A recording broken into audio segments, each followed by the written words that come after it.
Francis has invited you to take a 7-year journey towards something that he is calling ecological economics.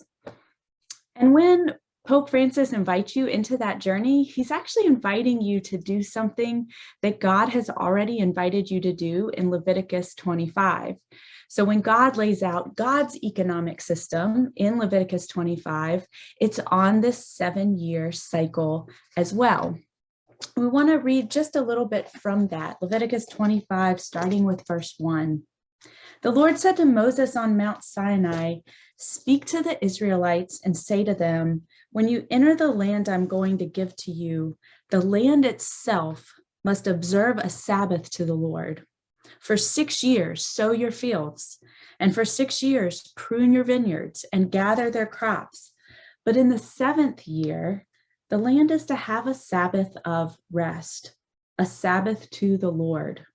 Do not sow your fields or prune your vineyards. Do not reap what grows of itself or harvest the grapes of your untended vine. The land is to have a year of rest. Whatever the land yields during the Sabbath year, that will be your food. For yourself, your manservant and maidservant, the hired worker and temporary residents who live among you, as well as your livestock and all the wild animals in the land. Whatever the land produces may be eaten." So you can see how Pope Francis's vision is already lodged deep inside what we sometimes call a Sabbath economics, which is this 7-year cycle that the Bible imagines where we work for 6 years and then we take a 7th year. All of those 6 years' work is in view of that 7th year of rest. And I want to notice 3 things about that 7th year as you embark on your own 7-year journey. The first is that 7th year, its primary purpose is to put a pause on all practices that tax and tire creation. Put a pause on all practices that tax and tire creation. And of course, when we think about all of the ways that we depend on the creation around us, we, like the Israelites in Leviticus 25, immediately begin to ask questions like, well, what are we supposed to eat in that 7th year? What are we supposed to eat?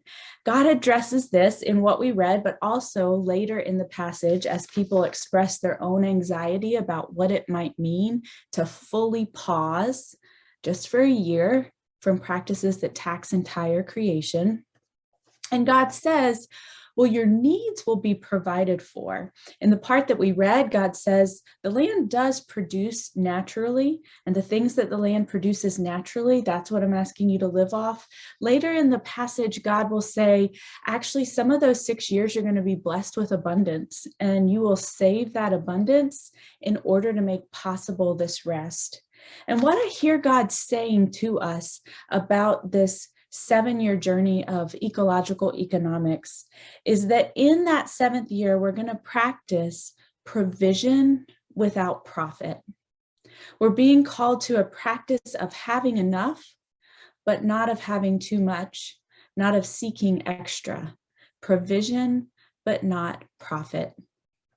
And as you embark on this journey of trying to bring your own economic practices, your own wealth and wealth management into alignment with God's vision for an economy that does not tax or tire creation, I want to ask you to imagine what might it mean to have a 7th year of this process dedicated towards provision without profit.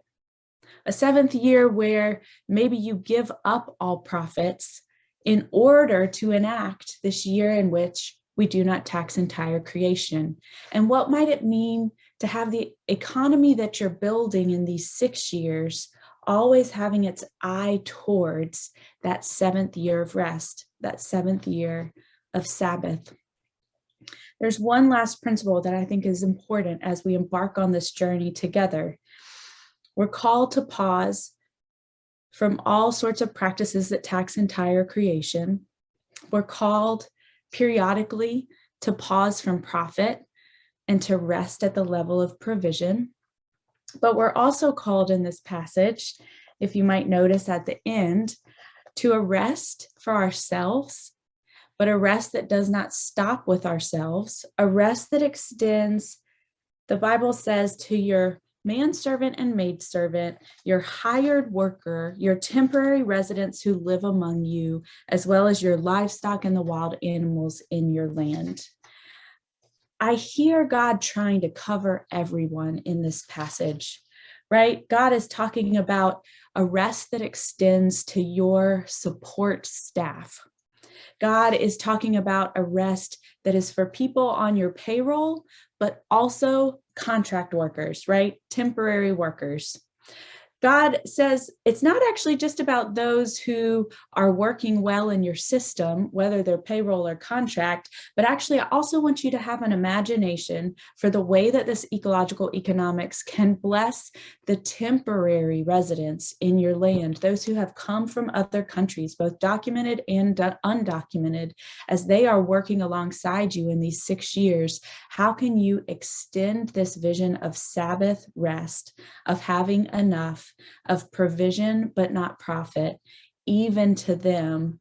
And then, because God knows that we are always tempted to think about people over animals in place, God says, and your livestock, and not just those animals that you consider yours, but the wild animals that I consider mine too. In God's economy, all of those creatures, the land included, the land where God started with, all of those creatures will have rest.